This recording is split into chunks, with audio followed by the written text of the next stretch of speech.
क्रोध से मनुष्य की मति मारी जाती है, जिससे स्मृति भ्रमित हो जाती है।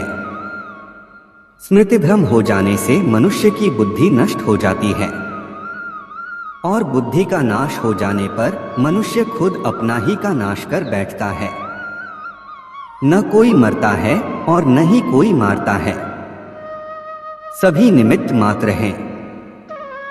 सभी प्राणी जन्म से पहले बिना शरीर के थे, मरने के उपरांत वे बिना शरीर वाले हो जाएंगे। यह तो बीच में ही शरीर वाले देखे जाते हैं। फिर इनका शोक क्यों करते हो? कोई अमर होकर पैदा नहीं हुआ है, कोई जल्दी मरेगा तो कोई देर से। मृत्यु का भय मत पालो, मरना तो सभी को एक न एक दिन है। जो बना है वह फना है, आत्मा को न शस्त्र काट सकते हैं, न आग उसे जला सकती है, न पानी उसे भिगो सकता है, न हवा उसे सुखा सकती है। जो लोग यह मानते हैं कि मरता सिर्फ शरीर है, आत्मा नहीं, मेरे अपने जो मर गए असल में वे मरे नहीं हैं, उन्होंने तो देह छोड़ी है, वे कहीं और जन्म लेंगे। ऐसे लोग ही सच्चा मार्ग ढूंढ लेते हैं। गीता में श्री कृष्ण अर्जुन से कहते हैं कि हे अर्जुन, तेरे और मेरे कितने ही जन्म हो चुके हैं। आज जिसे तू अपना समझ रहा है वे पूर्व जन्म में तेरे नहीं थे। मेरे और तेरे बहुत से जन्म हो चुके हैं। मैं उन सभी जन्मों के बारे जानता हूं, लेकिन तू नहीं जानता। कर्म पर ही तुम्हारा अधिकार है, लेकिन कर्म के फलों में कभी नहीं।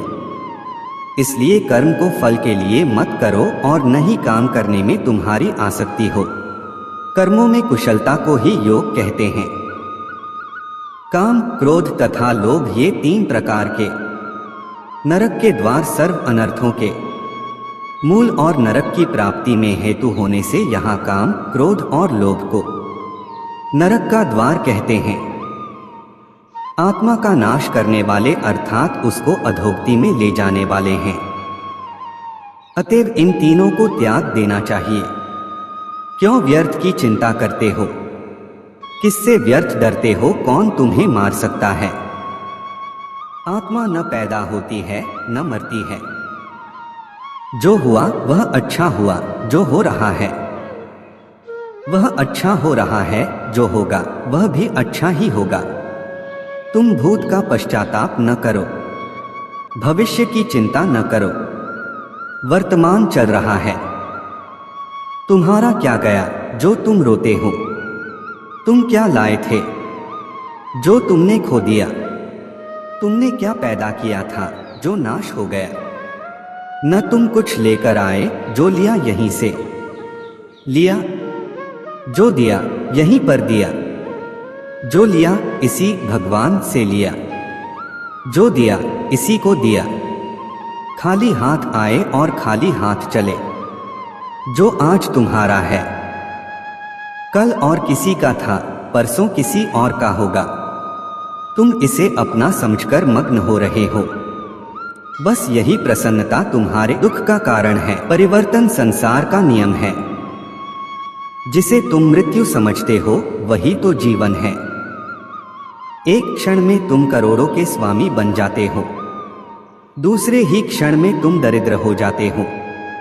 मेरा तेरा, छोटा बड़ा, अपना पराया मन से मिटा दो, फिर सब तुम्हारा है, तुम सबके हो। न यह शरीर तुम्हारा है न तुम शरीर के हो। यह अग्नि, जल, वायु, पृथ्वी, आकाश से बना है और इसी में मिल जाएगा, परंतु आत्मा स्थिर है। फिर तुम क्या हो? यदि तुम खुद कुछ नहीं कर सकते हो तो श्री कृष्ण कहते हैं कि तुम अपने आप को भगवान को अर्पित करो। यही सबसे उत्तम सहारा है। जो इसके सहारे को जानता है वह भय, चिंता व शोक से सर्वदा मुक्त है। जो कुछ भी तू करता है उसे भगवान को अर्पण करता चल। ऐसा करने से सदा जीवन मुक्त का आनंद अनुभव करेगा। सारे धर्मों का त्याग कर मेरी शरण में हो जाओ, सर्वधर्मान परित्यज्य मामेकं शरणं व्रज। मनुष्य अपने विश्वास से निर्मित होता है। जैसा वह विश्वास करता है वैसा वह बन जाता है। सदैव संदेह करने वाले व्यक्ति के लिए प्रसन्नता न इस लोक में है और न ही परलोक में। जो कोई भी व्यक्ति जिस किसी भी देवता की पूजा विश्वास के साथ करने की इच्छा रखता है, मैं उस व्यक्ति का विश्वास उसी देवता में दृढ़ कर देता हूँ। पूरा वीडियो देखने के लिए दिल की गहराई से शुक्रिया, धन्यवाद।